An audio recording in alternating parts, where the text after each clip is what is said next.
We now take an example,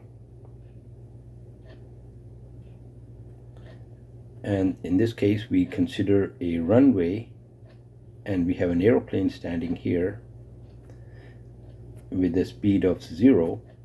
The length of the runway, that's x equal to 0, the end of the runway is 2 kilometers.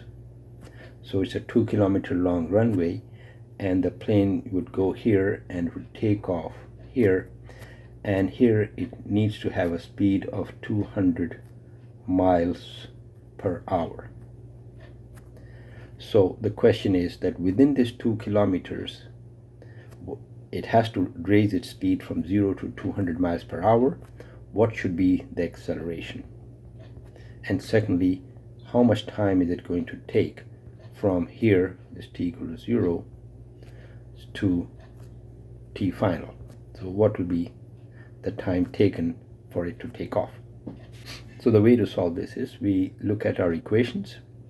We have Vf equals Vi plus At.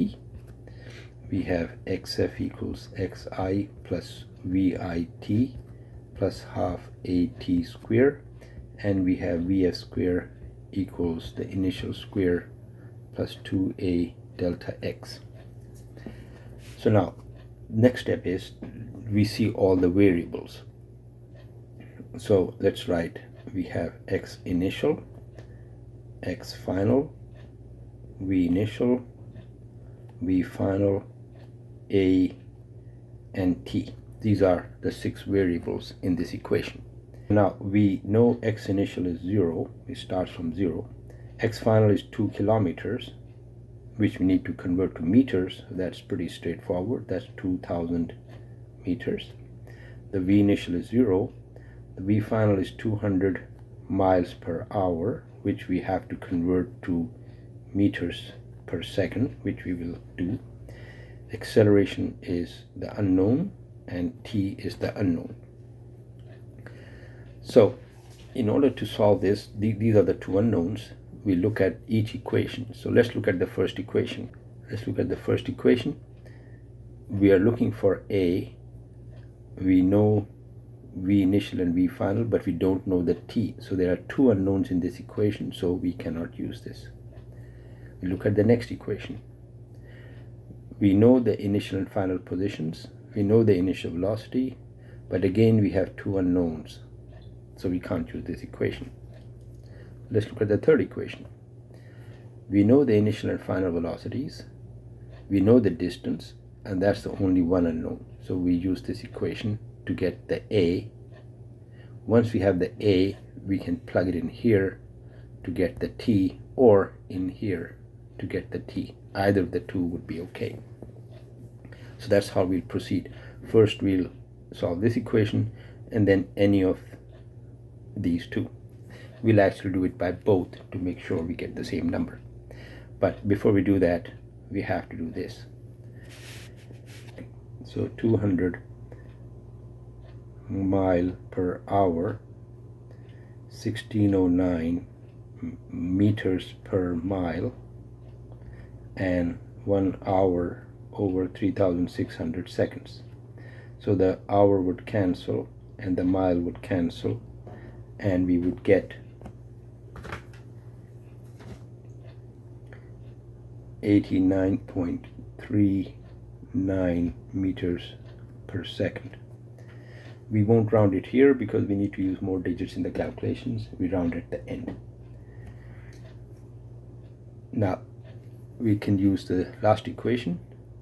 We got the v final. Let's write it here, 89.39.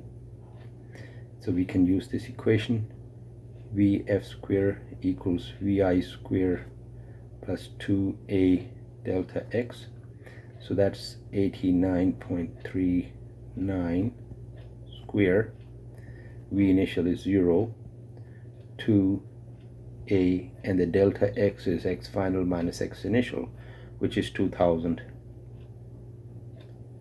minus 0, or simply 2,000. And therefore we get an acceleration of 89.39 square is 7990.6 over 4,000, which is 1.9976, which we round to 2.0 meters per second square. So that's the acceleration. So we have one answer. Now we also need to see if the answer seems reasonable. And well, 2 meters per second square is, if we consider g as 9.8 meters per second square, so this is 1/5 of g, so that seems reasonable.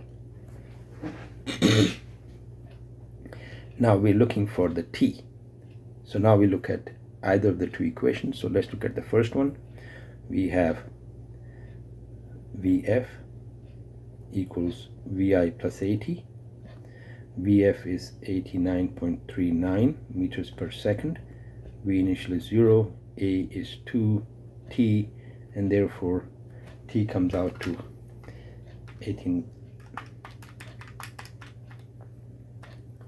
44.695. Let's write 44.7 seconds. That's the answer for the time. Now let's see if we get the same answer from the other equation.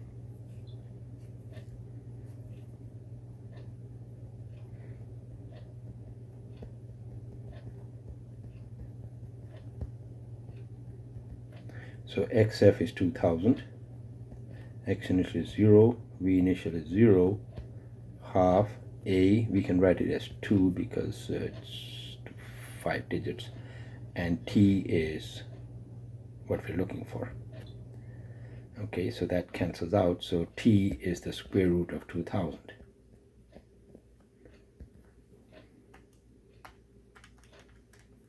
Which comes to 44.7.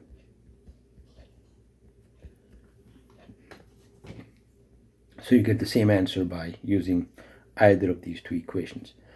Now there are other ways of solving this problem also, and we will do that so that we get some idea, and later on you can use any way you like. So we can say that the V average is V initial plus V final over 2. V initial is 0, V final is 89.39 over 2, gives 44.69 meters per second. And then we can say that xf equals xi plus V average t, and therefore plugging in the numbers, V average is 44.69, t comes to 2000 over 44.69, which comes to 44.75 seconds. So it's almost exactly the same. We do get a slight difference between these numbers because of rounding errors. If we use more digits, we would have gotten closer answers. Okay.